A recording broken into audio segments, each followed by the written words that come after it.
Welcome back to the Dionysus Circle podcast. In this episode, I'm speaking with philosopher Pierce Alexander Marx about the nature of evil, looking at his article, Evil as Privation, Its True Meaning and Import. I also recommend his recent book, A New Way of Seeing Meaning in Life and the Christian Vision of Nature. I hope you enjoy the episode. Maybe we could just start with a little introduction. Maybe like, where did you grow up? How did you get into philosophy, that sort of thing? Yeah, I grew up in Southern California. I got into philosophy due to my religious background. I was raised Catholic, and then in the middle of like the Catholic sex scandal of the 90s and early 2000s, my family became like fundamentalist evangelicals and tore me away from the Catholic Church at about 10, and that like caused a lot of, like, I look back now, like psychological tensions, and I really was unhappy in these evangelical spaces, and it kind of made me into an agnostic. But then also as a kid, my health wasn't very good, and I always had like death and suffering on my mind on a personal level. And so, like, from a pretty young age, I also had OCD really bad. And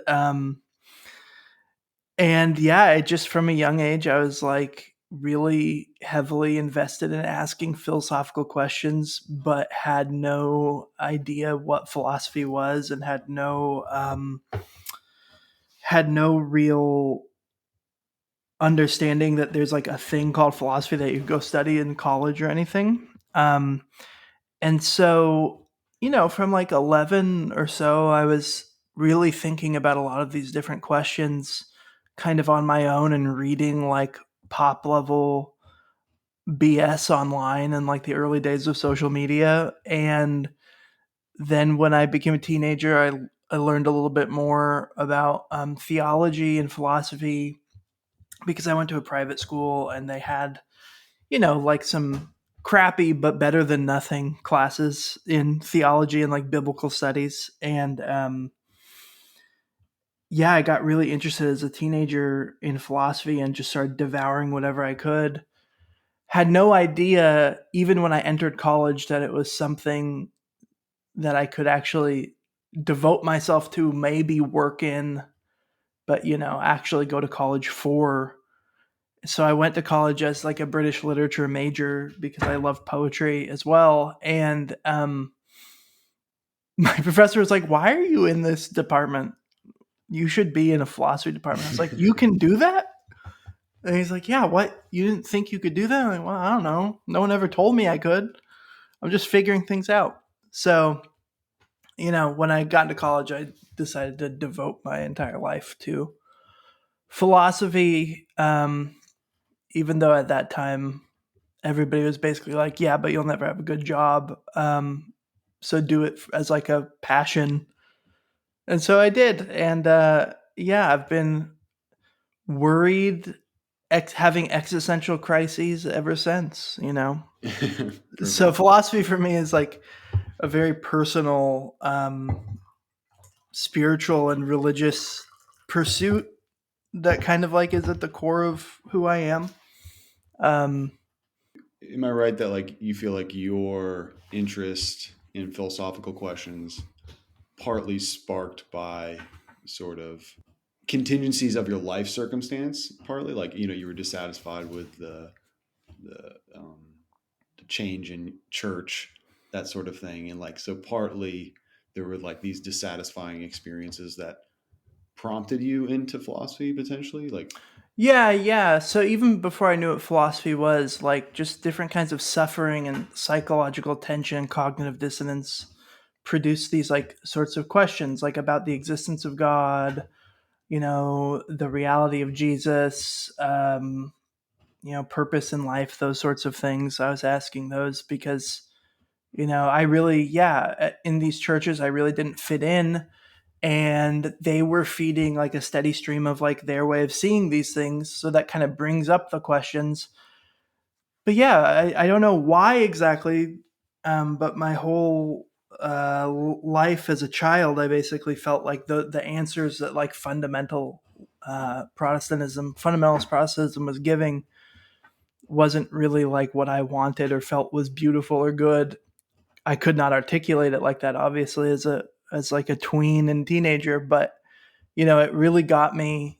When you pair that with like a kind of neurotic personality like I have, it really got me like Yeah. wondering about these things incessantly, and it became my whole life, from the age of like 15, 16. Like it is just everything to me.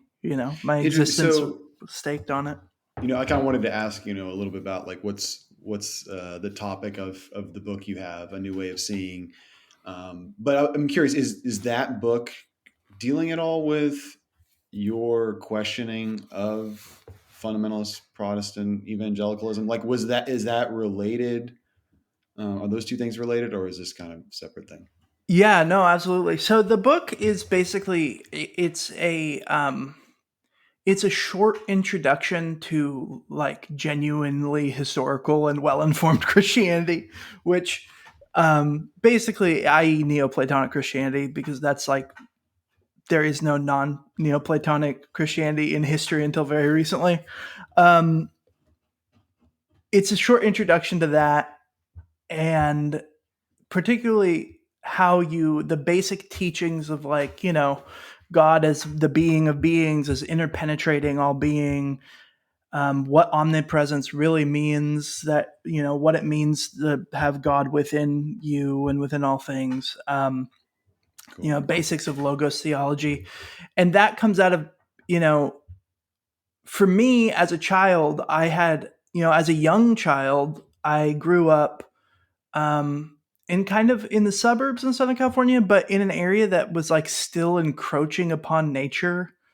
That's gone now, but like we still had woods and streams and old mines from the California gold rush that you could go fall into and die, cattle ranches. And then I grew up right next to a Catholic monastery, like literally a minute from my house. And so I had like a really good intuitive sense of God's presence in creation as a child, Mm.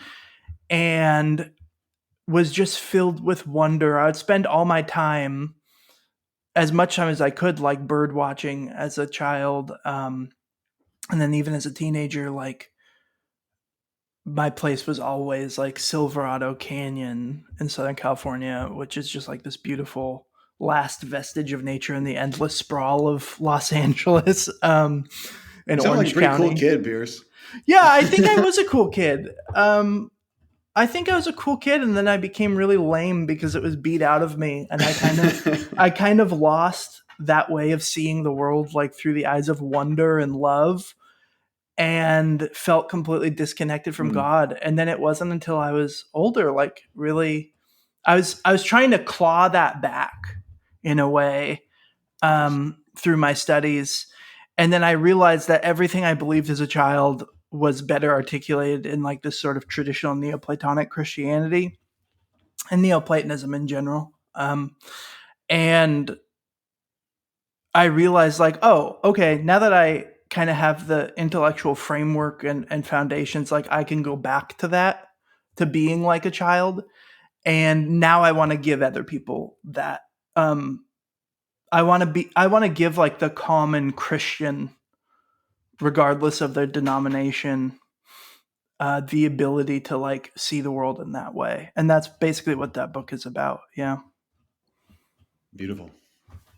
Awesome. Thanks. So now turning to your article, like I said, it's called "Evil as Privation: Its True Meaning and Import." Maybe to get started, we could just ask kind of a basic question of, what is the classical Christian view of evil? How would you describe it? Well, if you read contemporary literature, it's like this incoherent mess of that, like evil's not real, it doesn't exist, it has no positive reality, right? And that's just like the point of my paper is that that's not correct. Like that's actually really embarrassing that anybody says that at any point. Um, Classically, the like Christian and Neoplatonic, like non-Christian consensus, you'll find this in like Plotinus too, and I think you can kind of read it into Aristotle very easily, and Plato, is basically that evil has no substantial being. Evil's not a force in this world. Evil's not a substance or a kind of substance. Evil's not a person. It has reality only insofar as like the hole in a donut has reality, right? It's a privation or a deprivation of something else. It's it really doesn't have an essence or a nature other than as like a concept, a way of thinking about how we failed or about how the world isn't working right. Um, that would be, I think, a more robust way of putting the classical view. But to sum up the classical view, you could just say evil is a privation, or evil doesn't really exist, right? And that has to contemporary ears, even to Christian ears, become absurd because we've kind of bastardized it. Good. So it's like on the one hand, the view, this kind of deprivation view, or privation view, sorry, is that on the one hand, it's like, yeah, evil is real in some sense, but it's not an entity, would be one way of putting it. Maybe Yeah. it's not, Yeah. it doesn't exist substantially. Um, and so maybe connected to that, like you said, is like an idea where, no entity, no thing, no being is going to end up being inherently evil, intrinsically evil. And so, I guess, why do you think so many figures in the history of Christian philosophy, why were they attracted to this doctrine of evil as a kind of privation? What's kind of the rationale, do you think, like at the end of the day? Yeah, so there are theoretical motivations for it to make like different theories of God and like our belief. And I don't say theory in a negative way, by the way. When I say theory, I just mean any sort of reasoning and speculation. So that's not like Yeah. apparent to the senses, right? Um, so, our Christian theology kind of demands of us that we make sense of evil and how a God that's absolutely perfect and exists everywhere and can do anything he wants, why he would create a world with evil in it, which is, the classical problem of evil. Um, Saying in some sense, and we can unpack this more in a bit, but that evil doesn't really exist. It's not something that God creates as a positive reality, kind of gets you one step closer to solving the problem of evil. Because if God is perfect, if God is perfectly loving, all knowing, can do everything, anything logically possible at the very least, um, you by saying evil doesn't have a substantial existence, it's not a being, then you just bypass the need to explain why God creates evil. It becomes simply a question of why would God allow for evil to arise? Why would God allow for dysfunctional, as we'll talk about, things happening? But it completely bypasses the problem that other kinds of ancient and medieval non-Neoplatonic philosophy has, because we don't think of this as a live option today, but many different schools of ancient philosophy, Greek philosophy, evil was a specific kind of thing, a kind of substance. Whether you want to cash that out as a kind of matter, where there's different kinds of particles or matter out there, and you're identifying those as evil, or a certain kind of force in the world, they actually believed that, and yet also believed in some sort of divine rational perfection in the universe, even if they wouldn't cash it out in the same way like a theist would.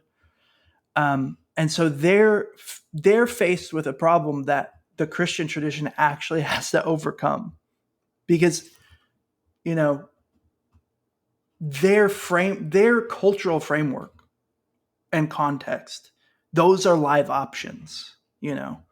Those are ways of construing divinity and the foundations of reality that we don't take seriously, but technically even today are actually live theoretical options. They're just not appreciated. So it kind of clears the playing field a little bit, and makes it easier to come to a conclusion about the problem of evil on a theoretical level.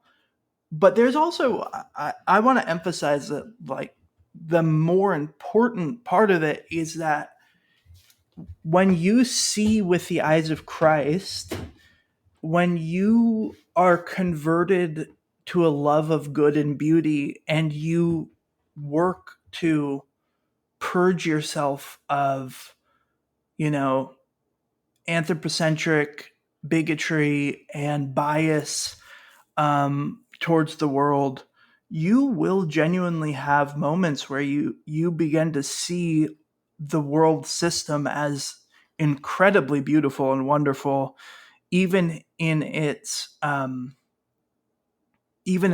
painful or maybe distasteful parts. And Christ's teachings and the teachings of the scriptures and the apostles, both Old and New Testament, hint at these things, and at times explicitly say this, that this is the goal we should be working for, of love, not just of God, but of neighbor and of all things. And you can either, take that from the scriptures, or you can, I, as a child, like I was saying, had a sense of this in my heart. And I think many of the saints did too. And many people who kind of aren't encumbered by a sort of selfish, narrow-sighted vision, Right. you end up seeing that, like, you really meditate on it for more than a few minutes, and you're like, wow, everything is really amazing. From the trees in a landscape, to every leaf on the tree, to every cell in the tree, to an ant, to a blade of grass, to now with modern science, we know how, like, we supposedly know how fundamental particles work, or lower levels of atoms. Like, it's just, if you weren't looking at that with dogmatic eyes of self-centeredness, you would just be enthralled by how amazing the world is and how good and beautiful it is. And so the evil's privation doctrine isn't purely theoretical. It's also it's a way of codifying and making sense of what I think is like a deep longing in the human heart to believe it, to feel that way, right? Yeah. I have the thought of, like, this theory can kind of almost provide a type of philosophical defense, as it were, or philosophical lead up to something that you might associate with mysticism, in the sense of, like, yeah, this state of appreciating the totality of creation, appreciating, finding value even in something really minute and seemingly trivial, perhaps. I want to just go back onto the point of, like, so are you kind of thinking that, like, when you think about this doctrine of evil, not being an entity, not substantially existing, no entity being inherently evil, really evil being more privation of the good. And you're kind of suggesting, well, if you think about more ancient context, in these ancient cultures, you're going to have more. It's more common to believe that evil is a sort of real active force, maybe like even a personal entity in conflict with the good. Yeah. I don't know, like, but maybe like in ancient Egyptian religions, they had a particular deity that is like a deity of evil, of falsehood, of chaos, which is threatening like another deity of order, truth, and justice. I'm not, familiar with all that kind of stuff, but, like, Yeah. anyway, point being is, do you think there's a way in which still today are we tempted to conceive of evil as a real active force or personal entity? And then the second question I had, or thought I had, was like, does this kind of mean that, like, if you're a utilitarian, if you're a Kantian, in some sense, you could also be a privation of the good type of theorist? Like, could you be like, yeah, look, like, evil, it's a privation, it's a loss of well-being, it's an absence of happiness, according to a utilitarian, maybe. So it's like, in other words, this is sort of like a deep metaphysical theory, and you could subscribe to it and still be either, let's say, utilitarian or Kantian. Anyway, that was a lot, but I don't know. Do you have any thoughts about some of those things I just brought up? Yeah. Okay. So the first question, like, are we starting to fall again into like the temptation of a sort of like moral dualism? And yeah, I think we are. I don't know. I cannot sit here and like pretend to say like that pop culture is like has some sort of unified set of philosophical worldviews or Interesting. Yeah. theories that they're starting to adopt, because in the United States and the West, like we are so anti-intellectual that people like just don't care for the most part, and they're kind of picking and choosing different parts of various belief systems and new age things. But there is a kind of resurgence of in Christian fundamentalism, especially like in the right kind of conspiracy theory world. I mean, you literally have people thinking that there are like fundamental forces of evil like working in politics.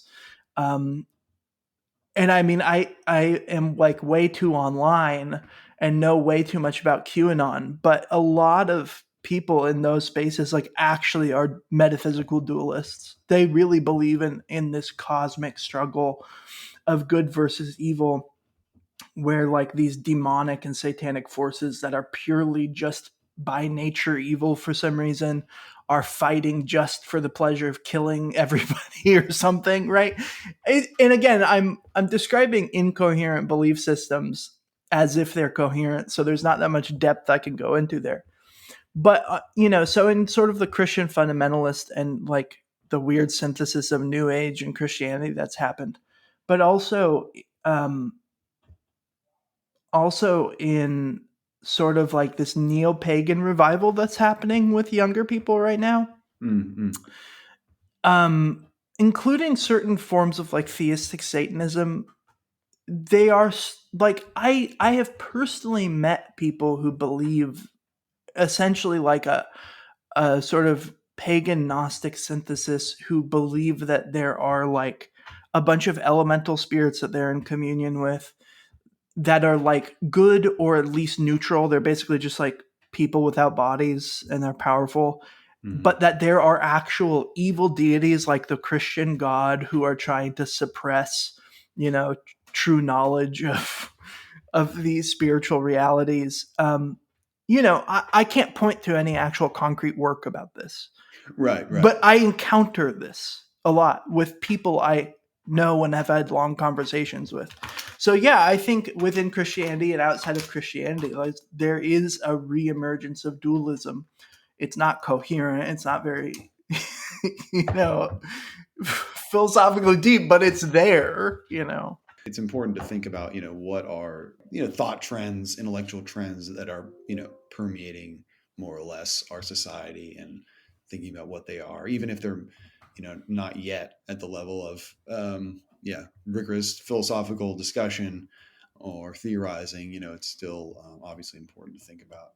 Yeah, That yeah. sort of stuff. And so, For your second question, I think I actually hadn't connected it with evil as privation in particular, but I've thought this about other aspects of like my ethical views and meta ethical views. I think a utilitarian or a Kantian could hold to evil as privation. I think Kant is pretty much explicitly committed to that. oh, interesting. Not that he explicitly says it, but I mean, for Kant, the basis of all ethics and normativity is rationality, right? And for sort of like a neo-Kantian like Christine Korsgaard, who I'm very fond of, even though I disagree with her on a lot of stuff, her whole thing is cashing out what normativity is like having reasons to do something, which is similar to my view. Reasons to respond in a certain way, reasons to act in a certain way. And basically, all evil or immorality would be on that sort of Kantian or neo Kantian view, would just be like a failure to live up to reason, a failure to value reason and reasons and to respond to reason correctly. How they might differ is how they differ from someone like myself or a Neoplatonist would be how they ground the good, what they think of the good is. But they still have a deprivation view of evil as a sort of failure of rationality, a deprivation of rationality. Good. Yeah. And so maybe I could try to at this point, like just so that the listener kind of has a feel for your article as a whole, I could try to just describe like my understanding, roughly speaking, of kind of what you're doing in the article. And if you just kind of get your response, just so the reader can kind of a general or listener can have a general appreciation of what you're doing in the article. So basically, you're kind of arguing in this article for like a teleological reading of the privation doctrine. So in other words, so evil is real in action states and processes, but only as like a privation of failure of proper function. So you're going to kind of anchor it in the proper function, the proper end, the teleology of a creature. And so it ends up, evil doesn't end up being an entity. It's not a substance. And you also point out that not every lack is a genuine evil. There are certain just mere privations, and we'll get in that in a moment. And then so you kind of first off, yeah. So the first thing is like you kind of argue for this teleological reading um, of this idea of evil being a privation of the good, and then you also look at some standard objections um, to the doctrine, and you kind of show that look, they don't really work, you know, with respect to the more teleological version of the doctrine. But then you do add like a fifth problem, which you're kind of like, this is really more of a serious problem, hard to resolve, and has to do with like, has to do with the natural evils, stuff like predation, disease, disasters. At any rate, I mean, just high level, is that, roughly speaking, yeah, anything you Yeah. want to add or comment on? Yeah, no, that's absolutely right. Like I said before, I'm flattered that you've actually read it. Yeah, I mean, the one thing I'd add that I think is really crucial piece of all of my work in general is that like I'm trying to disabuse my readers of like faulty notions and naive construals of these things. So the I originally wanted to write a paper like this purely out of spite because I read this book. That's actually a really great book. I study kind of like the paranormal and demonology as a hobby on the side. And I read this book called Satan by, oh man, what is his name? I have it cited in my paper. I'll look it up. But um, it's basically like a survey of like different church fathers on like demons and Satan. Right, And right. at just a part of this book, this guy, this author, is it Richard Jeffries? Man, I'm embarrassed. I can't remember. Whatever. All right, resume. Yeah. Okay, so yeah, it's Satan. It's Jeffrey Russell, written in 1987, and it's a really good survey of like the history of Christian demonological teachings and teachings on Satan, and how different they are and how they evolve over time. Really great book. But all of a sudden, just halfway through the book, he's just like, yeah, and Augustine believed this weird thing about evil as privation, and Christians don't believe that anymore because it's stupid and incoherent. And I mean, he literally says that like people don't believe this anymore because it's dumb, right? Yeah. And he cites a couple articles that then I picked up and I was like reading them. And I was like, oh my God, these people are complete ignoramuses on like these are PhDs in philosophy publishing in decent journals. Like they have no idea what the actual tradition says about these things. So like a huge part of my paper was I'm very annoyed at that and I want to like set the record straight Gotcha. that about these things. And those sorts of objections that you said I bring up, essentially, when you actually look at the primary sources advocating for an evil as privation view, they're just basically completely irrelevant. And all of the objections are built on a sort of straw man. And then because I'm a genius, I have the right objection. I have a significant objection at the end of the There you paper. go. Of course. Yeah. Yeah. Good. So, I mean, maybe we can kind of get a little bit into those misunderstandings. I mean, where would you want to start? I mean, um, I guess like one way into the teleology is we could just talk about this idea of like some people have the idea that any lack of goodness, any um, reduction of goodness, any lack of perfection, that alone is sufficient for evil. So that seems to be one kind of misunderstanding that you've run into in the literature. Yeah, can you talk about Right. that and just kind of the solution to it? Yeah. So the first problem that results from this misunderstanding is that, well, okay, on the surface level, if I say evil doesn't really exist, all evil is a lack of the good or a privation of the good, right? Uh, like the hole in a donut is a lack of the doughy substance of the donut, right? Um, well, if you take that in a very naive, straightforward way, the immediate conclusion is, well, none of us are perfect. And what it is to be a thing, anything other than God, is to not measure up to complete perfection and goodness, which is God, right? Well, then everything that exists in virtue of existing, maybe you want to say it's good, but it's also proportionally evil, right? In proportion to it doesn't measure up to the perfection and infinite goodness of God, it is actually evil. And not just evil in like, oh, this is a way of talking and using the term evil in a metaphorical way or in a weaker way, but no, normatively evil, disvaluable, something we should to some degree shun, right?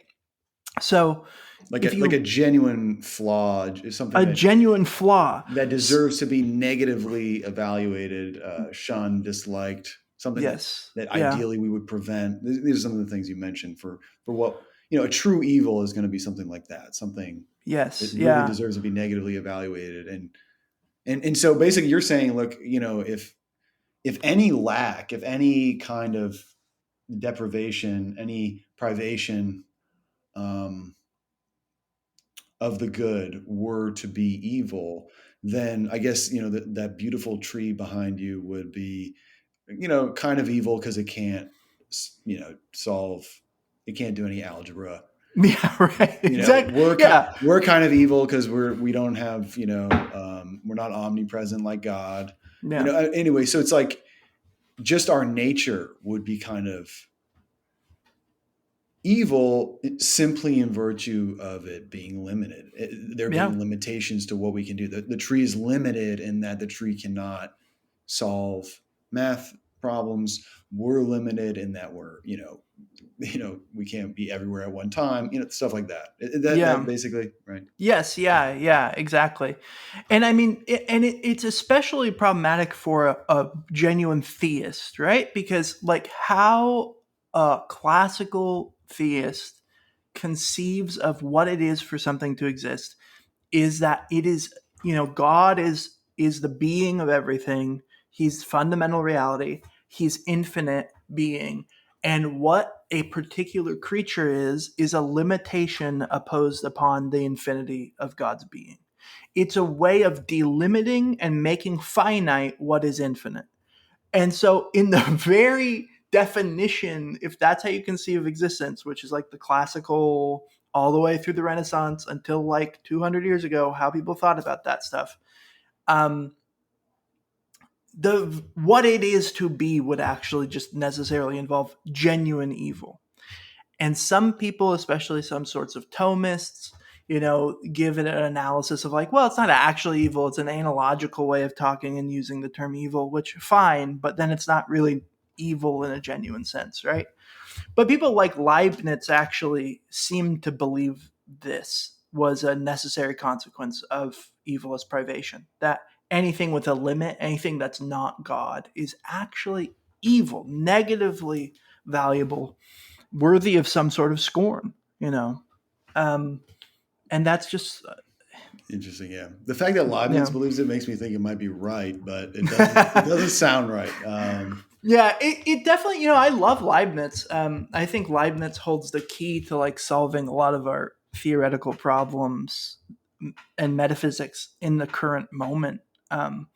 But I think he was reading the tradition a little bit differently than I was, than I am, uh, Yeah. and and I think that he thought that that was a real constraint put upon being. Although there is, I could talk your ear off all day about um, the evolution of Leibniz thought. he tried to do away with teleology when he was younger, and then had to bring it back in towards the end of his life, and became an Aristotelian idealist, basically. And so I wonder if his thoughts on that changed over time, but I'm not aware of anything in his actual texts that address that specific thing as his thought evolved. Because and I think that's relevant because like what your question's ultimately leading up to is that, well, if you're not going to take this naive reading, how do you avoid that implication? Right. And it's by positing that, well, it's not just any privation of the infinite good, it's a dysfunctional or lack of a good that's God intends to be there or which should be in the nature of the thing. And that's what the teleological view is. It says that it's not just a privation of God's perfection. There's a nature and a telos, a final cause, a purpose of each kind of being, or maybe even each particular being. And what evil is a lack of that. Right. So to go back to the tree, it's like the tree isn't evil insofar as it can't do a math problem because that wasn't that's not part of its telos as a tree. The end of the tree, the end that is sort of determined by the nature of the tree. It doesn't include doing math problems, and that's okay. Yeah. It's not. Yeah, it's not a defect. It's not a blemish. There's nothing we should negatively evaluate. Instead, it's sort of like I don't know, like let's say the human being is a rational animal. Okay, so like part of our telos is going to include thinking rationally, and so if I just I don't know, do too many, do a bunch of drugs and like lose my mental capacity, like that would be evil because, I'm basically, I'm depriving myself of a capacity that I should be exercising. Yeah. Why should I be exercising? Because it's like built into the nature kind of thing. It's built into your nature. Yeah. And again, I could also talk your off about how weird it is just from a purely neutral perspective, why the well-being and the health and the spiritual and mental well-being and the good of the whole cosmos, why these all converge to that your virtuous fulfilling of your individual nature or specific nature or purpose, the telos, why it also helps guarantee the good of and the well-being and health of the whole cosmos and of your neighbor and of everything around you. Yeah, maybe that's like part of the cosmos being well ordered. Sorry. Right. Yeah. No, you're good. Yes. It's not just that you're in your own sphere. It's that by being in your own sphere and functioning properly, you're also helping heal the rest of the cosmos and help it function properly, bring order into other people.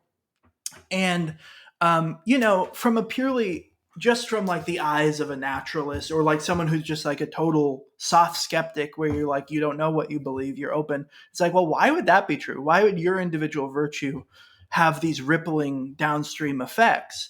Well, luckily we have the insights of like Neoplatonic thinkers and the saints and Christian teachings, from the Bible. And it literally says that. Right. And that's kind of what my book does.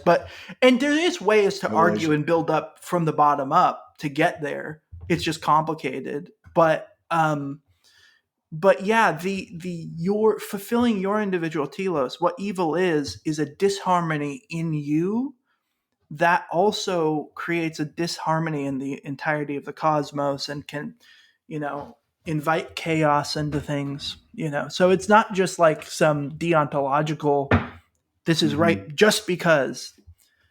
It's right because it's a good that ought to be there because that's what's good for you and for everyone else, That's great. Fantastic. Yeah. I don't know if there's a philosopher, Scott McDonald at, I think it's Cornell or something.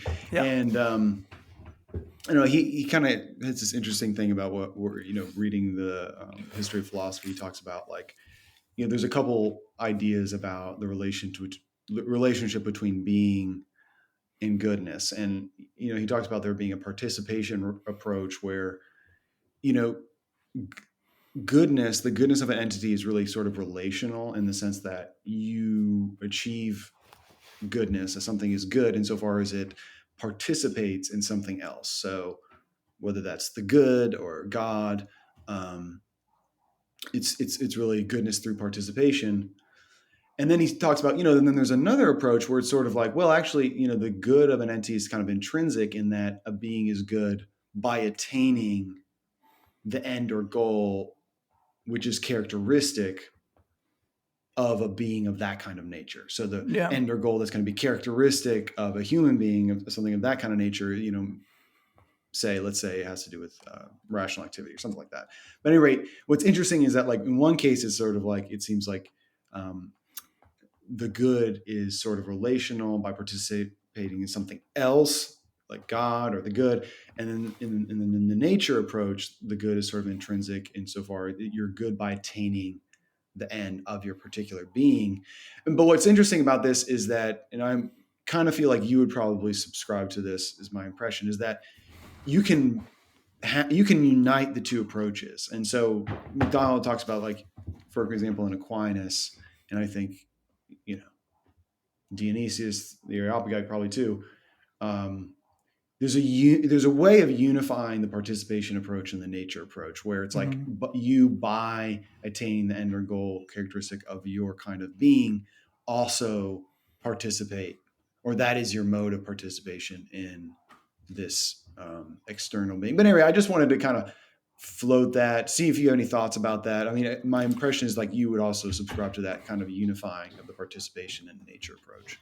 Yeah, because like I said, I'm very neurotic, OCD person. I really like fine distinctions. And I was trained not as like an ancient philosopher. Like I was trained like purely analytic, philosophy of science, logic, mathematical logic. And I got into this mostly on my own.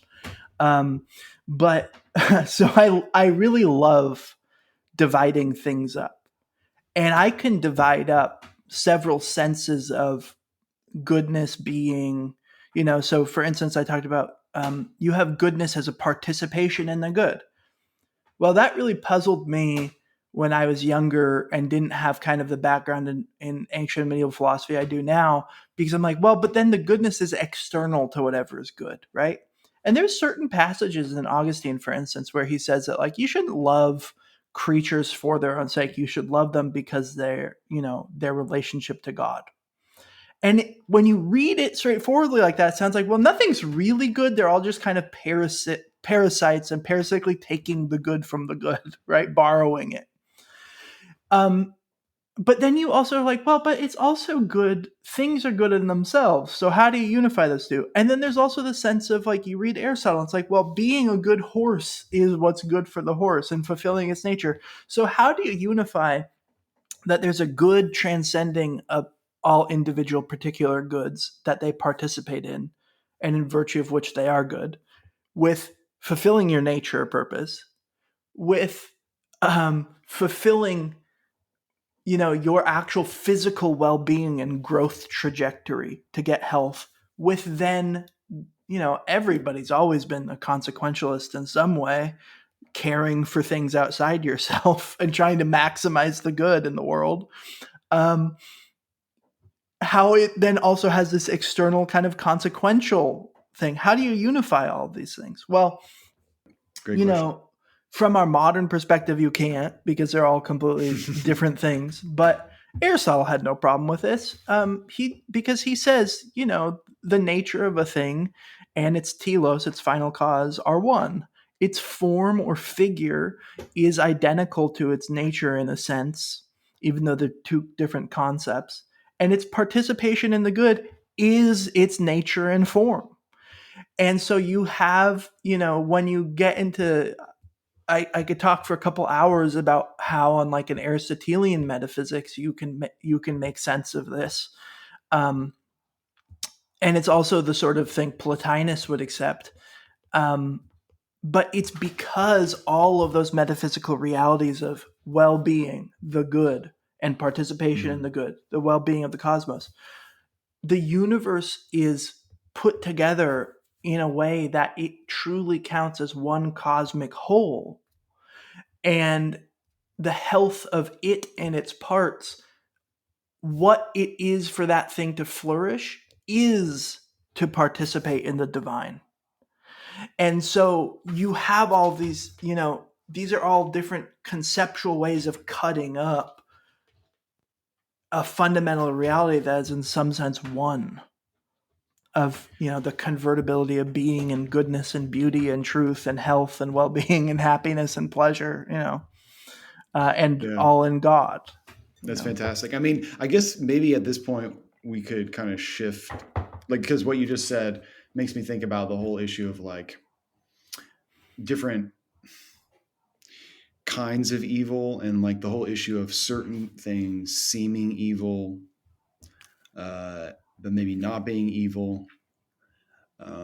Basically, this is what I'm thinking is, when you talk about this cosmic whole, and each sort of being in nature sort of playing its role in the cosmic whole and them all kind of fitting together to create this like harmonious tapestry, right? Like, my problem is that I start thinking about like Komodo dragons and just being like, those things are terrible. What do like they just seem so bad, right? Like that's like my, I'm just saying that's like what pops into my head. Okay? You're saying you hate Komodo dragons. I'm just saying I have, I normatively evaluate them negatively. Anyway, I've watched the videos of Komodo dragons eating and killing water buffalo, and it's just, it's so bad, and you're just kind of thinking, thankfully the Bible tells us the lion is going to lay down with the lamb.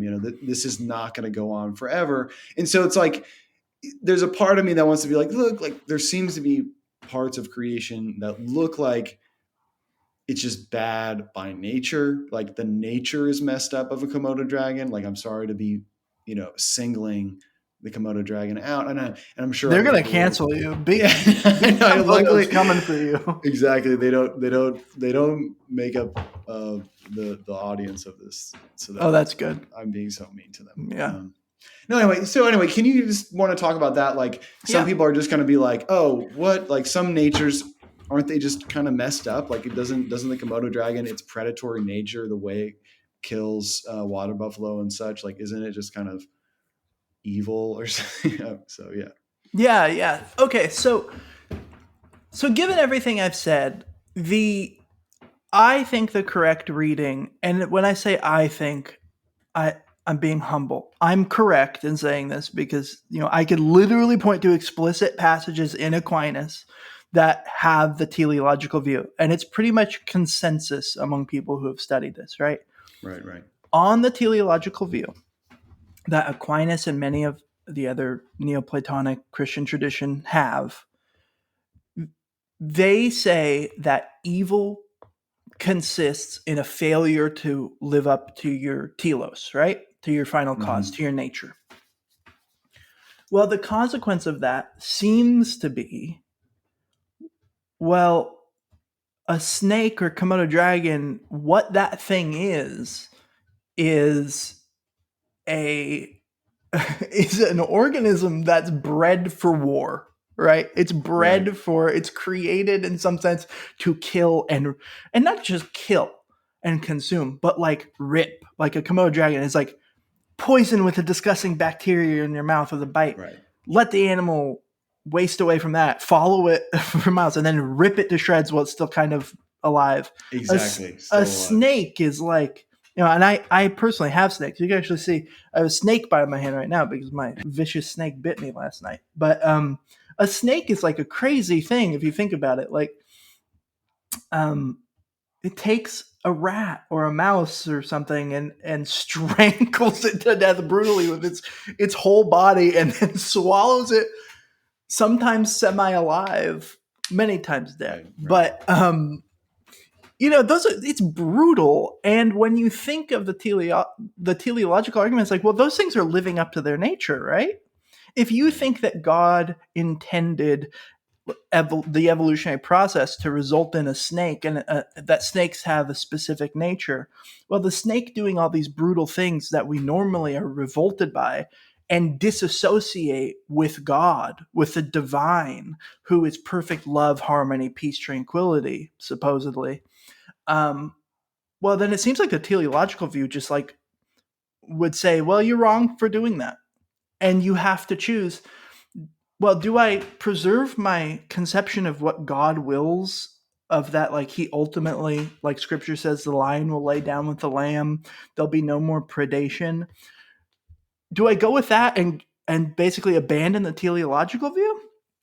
Or do I accept the teleological view and revise not just my moral intuitions and emotions, but my conception of God? And that's where we find ourselves. And again, Augustine is, I feel like people talk about him as if he's like some sort of contemporary with Aquinas. They're always paired together in my work.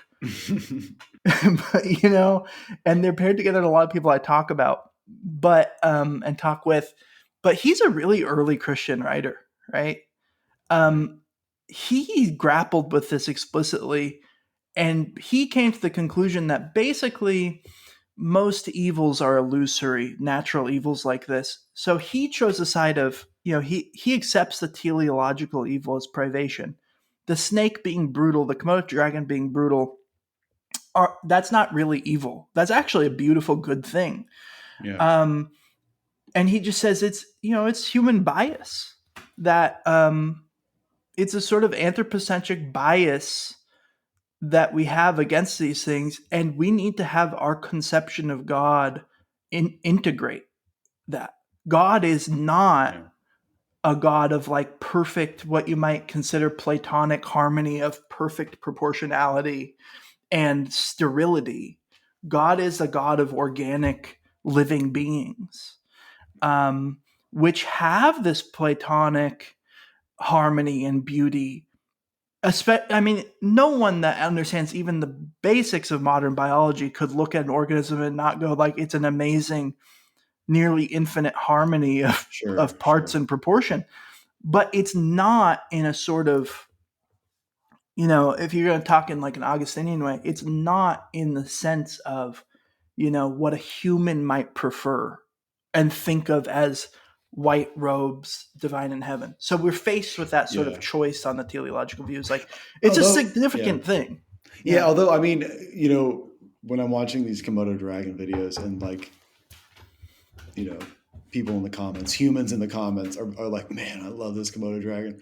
I'm kind of like, that seems anthropocentric. Like, think about the water buffalo here. Like, like, have some compassion for this water. So you might think that like, it's like in virtue of our compassion for the water buffalo that we're going to negatively evaluate the Komodo dragon. Cause it's kind of like, to me, like, all right, like it's like gladiatorship. It's just like, all I'm caring about is human interests. Like, have at it. Yeah, have at it. Let's bring back the arenas. So that's a really interesting point that I bring up in my paper, because certain Thomists have tried to solve this without getting rid of the teleological view, and also without having to revise our moral concepts, right? And what they say, because Thomists love analogy, they say that, well, it's evil in an analogical sense for the Komodo dragon to murder the water buffalo, right? Which solves everything, by the way. It solves it all, right? And basically what they say is, well, evil is based on the nature of things, a deprivation of the nature. So the Komodo dragon fulfills its nature. So in relation to the Komodo dragon, it's a good that it kills the prey. But in relation to the prey, because its nature is being violated by being brutally killed, it's evil for that animal. And the point in my paper is like, come on, guys, really? You're not using it in a normative sense then. You admit that you're using it in an analogical kind of relative sense. It's a way of talking. It doesn't get us to normative reality. And as a meta-ethicist, primarily, that's what I care about. I care about normativity, not Yeah. philosophy of language for the most part, right? And I just think that, frankly, that's a facile way to try to sidestep the issue, is to say, well, we can talk about it as if it's evil. It's like, yes, there is sense, but I can also arbitrarily define any word as any concept I want, right? Sure. That's the point of symbolic logic.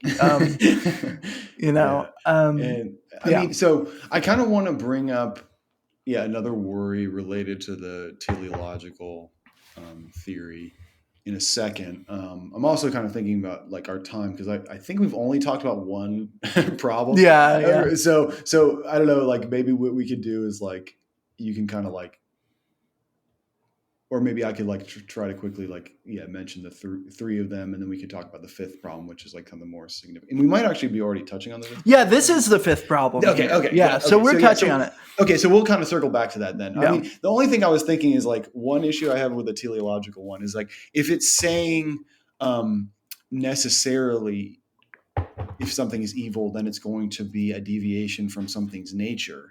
What it seems to be saying is that it's impossible. It's literally impossible for something to be evil in its nature. But it seems like you can. Okay, maybe fine if you want to say that the water buffalo, or sorry, the Komodo dragon, right? If someone wants to like give me this like, oh, they get into the details of ecology and they start telling me about how like, oh, actually the Komodo dragon is doing these sorts of good things. It's like, okay, fine. If you want to actually defend the Komodo dragon, that's totally fine.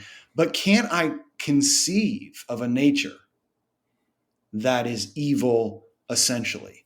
Right? And it's like, it seemed like maybe one, just off the top, this is just off the top of my head, but like my thought is like, it seems like in one reading of the teleological thing, it's saying necessarily if something is evil, then it's a sort of deviation from nature. Whereas this, it seems like, look, but that would seem to imply that you can't even conceive of a nature that's evil intrinsically. Right. And it seems like you can, like, okay, here's a being that like it exists for 2 seconds and all it does is just like kill everything in the room, and it's just like, okay, that seems messed up. Anyway, so no, you're completely correct. This is something that I think is really interesting and I didn't include in the paper, or I only kind of hinted at.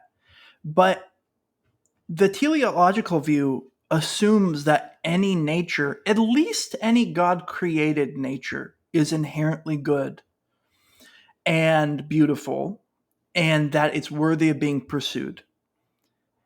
That's like a fundamental assumption that without it, the privation theory does not seem to be able to work. So then, as a necessary consequence, well, there's no evil natures, and thus any being that exists, even an artificial being that we humans or an alien imposed a nature onto, can't actually be evil in and of itself. And I think, yes, that is a necessary consequence, and I agree with that, and I don't see any problem with that. Because once we make the fine distinction that I am so anally fond of making, please make it, yes.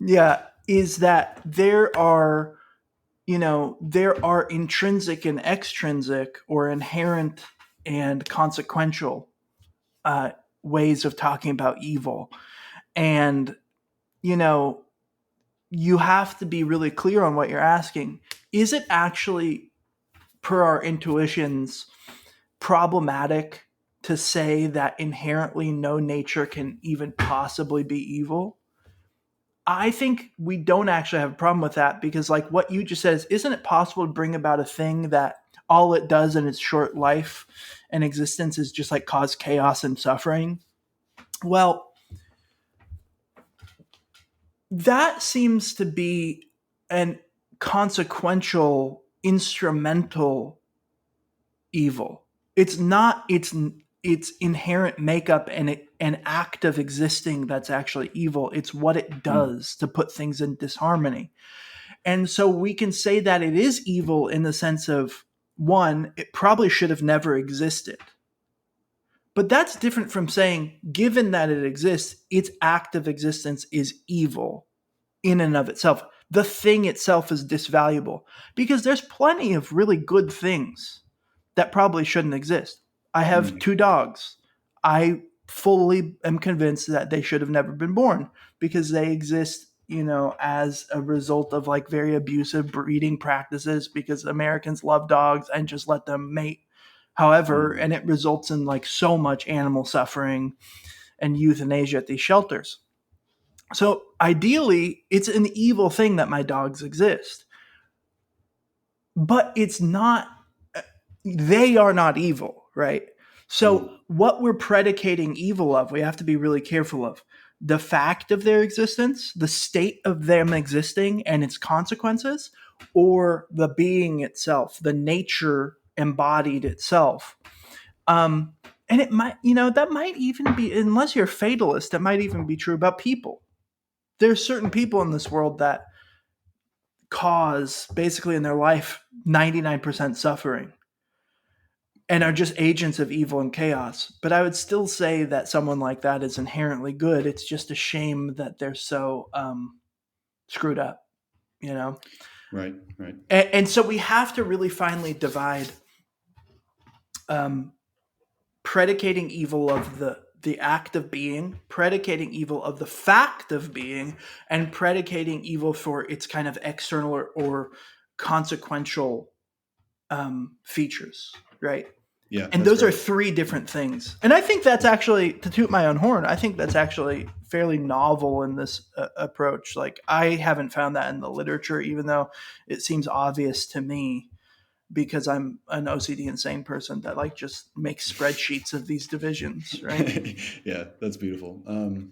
Good. Okay. Well, maybe, yeah, again, just interest of time, we could just, I'm going to just try to okay. So like I said, in your paper, you went I'm not over. in any rush. So as long as you have whatever you want to do, right? Sure. I appreciate it. Yeah. I mean, I think let's just kind of quickly, let me try to say, okay, so we've talked about the first problem. And it's basically, there's this misunderstanding that evil simply means lack of any perfection.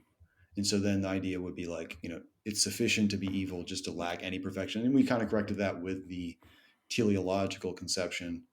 A second problem has to do with some people are like, wait a second, evil, it's not just the absence of good. It's a real sui generis property of disvalue. Being evil, it's a genuine positive feature. So, evil can't be a mere lack. That's another problem that's often lobbed. Another idea is wait a second, if evil is defined as a lack within what exists, then it seems like annihilation, the total loss of existence, seems like that is never going to be evil. So that's the third problem. And then the fourth problem is it appears you've revised the theory, the privation theory so much that, this is not the genuine privation theory anymore. It's now trivial. So anyway, I just want to, could you comment on any of those? Any thoughts about those? Maybe one useful thing would be to talk about with that fourth problem, if you had to describe the various refinements you make to the theory, maybe you could kind of hit the main ones and then just quickly explain why you include those refinements. Yeah. Okay. So I can really quickly discuss problem 2 and 3 because I mentioned cool. those to be thorough, but I actually think they're just kind of stupid. And I'm I don't like being so harsh, but some of the papers, the contemporary papers on this stuff are just so bad that it's hard not to be flippant. Evil is a sui generis normative property basically says, I think it was Crosby who, you check my footnotes for whoever reads my paper. I think that's right. Yeah. He basically said that, evil as privation can't be right because you're saying evil is nothing but a privation. But the metaphysical property, the moral property of evil that we predicate of objects clearly is a genuine moral property and thus in some sense has positive being. And I mean, frankly, I primarily work in meta ethics and what you might call meta aesthetics, where I think a lot about what moral properties actually are. And I just rolled my eyes this person has no idea on the vast literature, right? It is one sort of very straightforward moral theory about what moral language and properties are, and refer to that a moral property like good, value, evil, disvalue are properties of a thing in the same sort of sense as colors are a property, right? In a similar but immaterial sense, that it's like a property attached to an object, right? And that comes out of the analytical modern tradition being obsessed with talking about properties because that's a linguistic structure. But property, it can be analyzed into many different types of metaphysical realities. I mean, this everybody should just read Aristotle's categories. Like, that's the point of the categories, right? Is that we talk about properties just like we talk about existence or being in many different ways. And the idea of a property, and of even, you know, putting an existential quantifier and saying this thing exists and it has this property. Linguistically, it has the form of asserting a positive reality, but you can't read off metaphysics from linguistics, right? And logical structure. Um, so it's just like the sui generis moral property thing is just like, yeah, I guess if you were committed to the view that evil is actually a moral property that attaches to objects, similar to how a color would attach to an object, then I guess you couldn't technically say that evil is privation, because then there's this moral property out there called evil. But none of the church fathers held to that. Plato and Aristotle didn't hold to that. Plotinus didn't hold to that, right? I don't know of basically anyone but like the most naive sort of like 19th and early 20th century Platonists that holds that there's just like universals or ones and many exist just in, you can infer from that there's a universal to it existing on its own in some way. Like, that's just not what anybody thinks. So Right? this quote unquote problem kind of depends on a straw man Yeah. of the theory. So what about the third problem? Non-being cannot be evil. You know, if evil is defined as a lack, then the total loss of existence, annihilation, seems like that wouldn't count as an evil, since there's no subject in which the lack would obtain. So what's the deal with that one? Yeah, on an interpretive level, Crosby and some other authors just basically, like, literally say, if you end up saying that this is if you end up saying that non-being can be evil, you've just completely revised the theory, right? And it's like, well, you're clearly not actually reading like Thomas Aquinas or Augustine or any of the tradition, because all of them recognize the untimely destruction of beings as being a type of evil. Murder's evil because partly because it robs the world of something good. Depriving yourself and taking away like a cognitive capacity is a classic one, like you said, doing drugs earlier. Well, so on an interpretive level, it's just like, it's hard to get off the ground why you even feel the need to bring this up, but not you, but the authors that I'm responding to, right? But on like if I'm actually going to take it seriously and deal with the philosophy going on in it, is, well, one way to bypass that is to just conceive of existence as one big organism with many parts, of which we are parts of an organism. That's a consensus view from Plato to Leibniz, to mention. Like, he saw the cosmos as an organism. We don't think of it this way, but like the Christian Neoplatonic consensus is that all of creaturely existence is one big cosmic organism that God wishes to function properly. And authors explicitly say that. And so when a being disintegrates or is killed or preyed upon in a dysfunctional way, it's evil because it deprives the cosmos of its proper health and functioning, right?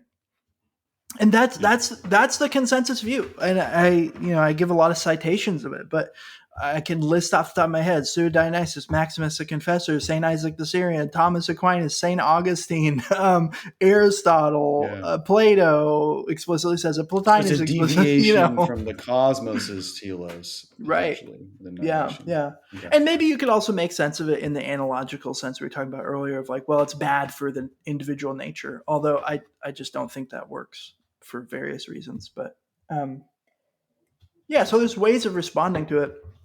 And it's really interesting. I don't know a whole lot about this, but everybody should start to get interested in the idea of like astrobiology, because what a lot of findings in like when you're talking about like the existence of life on other planets from just a layman's perspective looking in on that field, it's really interesting that like people talk about each planet as like an organism with its own evolutionary history. And so I don't know why you couldn't scale that up to, the entire cosmos, but even just in terms of like Earth, like something dying in an untimely way here would affect the entire organism.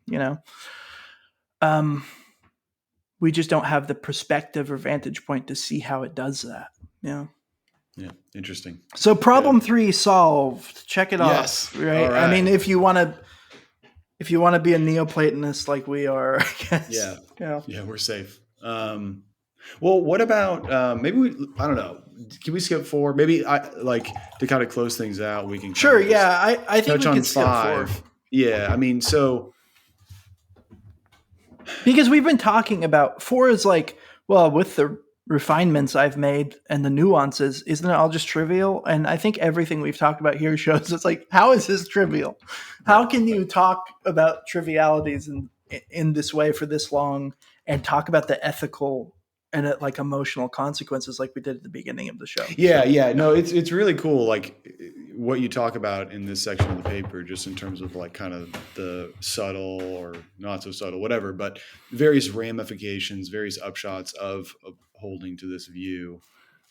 So I do, yeah, recommend listeners to check out that section of the paper because it's super interesting. But yeah, we kind of touched on it at the beginning. But basically, I mean, when it comes to the 5th problem, it kind of, yeah, it has to do with natural evil, stuff like predation, disease, disaster. Um, and I mean, is the question whether they are genuine evils? Because if they're genuine evils, it seems like God is directly willing them. If they're not genuine evils, then do we have to deny the evil of kind of immense suffering and destruction? Um, and then maybe is like the issue like, is the teleological account really going to help us with this? Is it going to tell us whether um, whether such events are really like, are they violating some nature, are they fulfilling some nature? So anyway, do you just kind of want to touch on the 5th problem? How would you describe it? yeah, we've started to touch on it a little while ago, and it's again, if you make the good parasitic on fulfilling your nature and evil as failing to do that, then all the brutal things we see in nature, it seems to be that the rational logical conclusion is that they're actually good and we're just wrong. Our moral intuitions about like animals killing each other are wrong. But I mean, like I talked about planet-wide things. So it seems to be like delivering the wrong verdict Yeah, on. yeah. If Okay. we can trust our moral intuitions, which on some level we have to, Yep. then yeah, it seems that this theory has a wrong consequence that violates our intuitions. So we have a choice: revise our intuitions because we believe in the theory, or drop or substantially change the theory. There are ways to do it. Even like Protestants who I would not consider Neoplatonists have tried to do this. Alvin Plantinga talks specifically about like fallen angels, um, messing with natural systems on a cosmic level, and that results in different evolutionary lineages that causes unnecessary suffering. So you could potentially say something like, hey, the snake in front of you, actually, its nature is kind of screwed up. God didn't intend it to be like that. God intended evolution to go in different ways with less suffering. That is especially true of things like viruses. And we know this is true on some level, right? We know this is actually an explanation for some natural evils. We as human beings have screwed up the world in ways that are fundamentally changing not only our bodies, but the bodies of other animals and how they're developing. And also things like viruses, like we invented, not in a lab, but by certain actions that we can't even comprehend, a virus gets into our body, maybe unnecessarily, because we went to work, with a cold when we should have stayed home or something. And or we were more likely forced to do that when we shouldn't have been. And that virus, because we have a slight immunodeficiency, mutates and becomes more potent and kills a bunch of people, and then changes, the course of history in some subtle ways. Or even just viruses continue to mutate. COVID was an eye-opener in this way, because that's exactly what was happening. That's where mutations of viruses come from. And viruses themselves, there's a lot of theorization in virology that like they had a lot to do with like evolutionary trajectories. The cosmic organism stuff is really, really like hard to wrap your head around, because, maybe the natures of the animals and the world around us are in some way inherently dysfunctional, that God didn't intend it that way. That's one way out you could take. Do I think that's correct? No, not really. Because what do you prefer? Yeah, I kind of prefer the mystical illusory view that Augustine seems to take. He zooms out and he says, even if there's something that can be considered evil when you look at it from our point of view, you'll see that the fact of its existence is actually a good thing that God allowed. And that it's, again, making that fine distinction between are we predicating evil of the fact of it existing, its existence, or its consequences.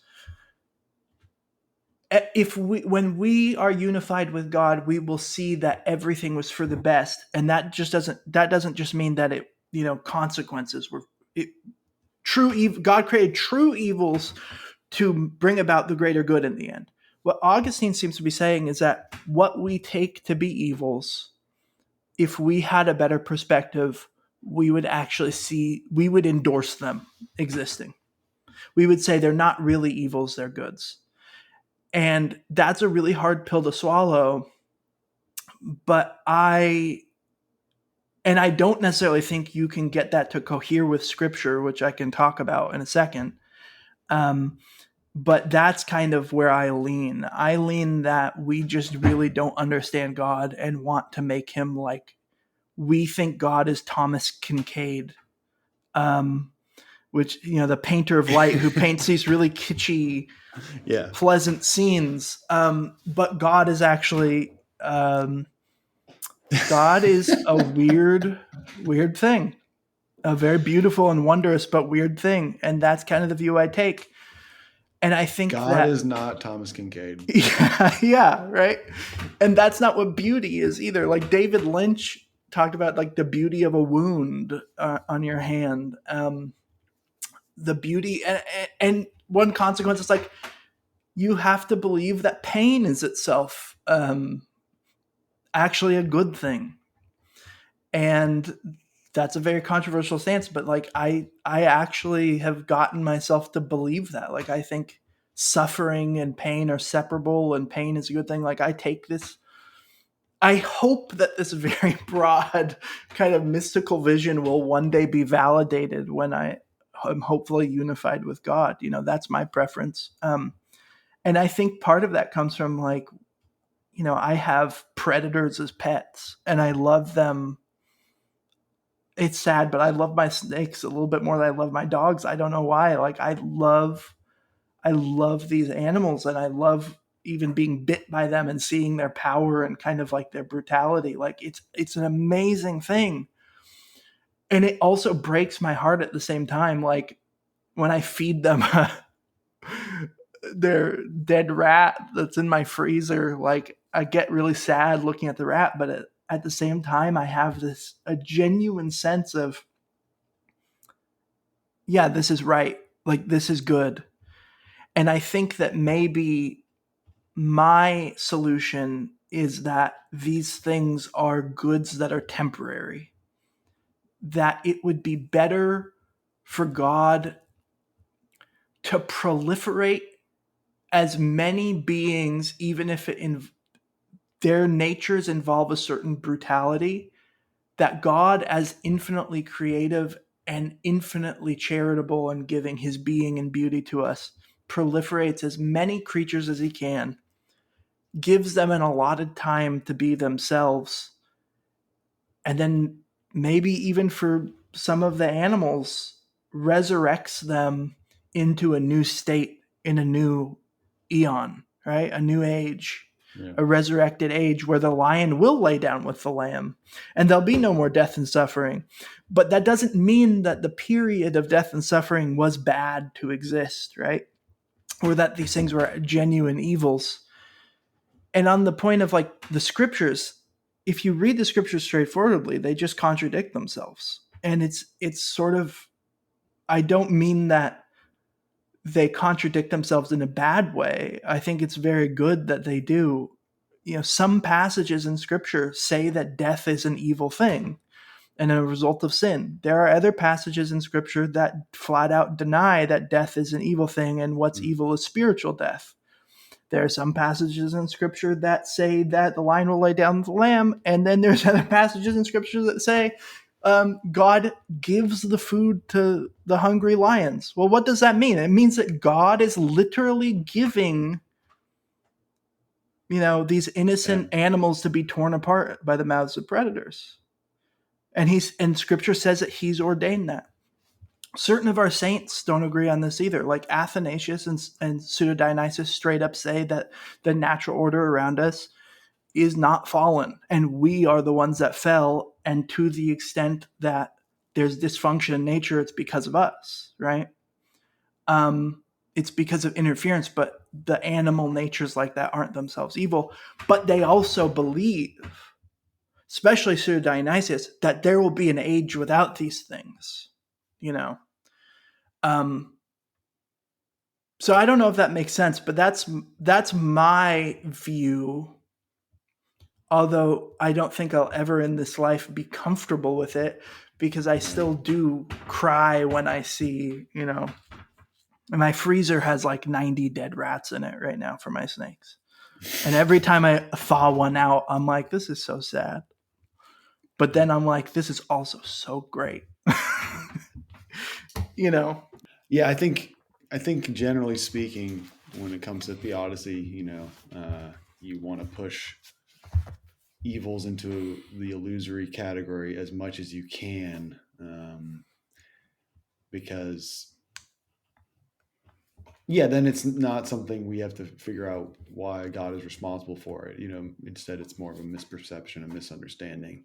Yeah. But anyway, this has been awesome, Pierce. I mean, thanks so much for coming on. And thanks for inviting me. Everyone who's listening, please, check out Pierce's article. It's called "Evil as Privation: Its True Meaning and Import." And thanks so much again for coming on, Pierce. Yeah, you're welcome. Thanks for having me, and I'm really looking forward to listening to this podcast more. It's great. Absolutely. Thanks. I appreciate it. All right.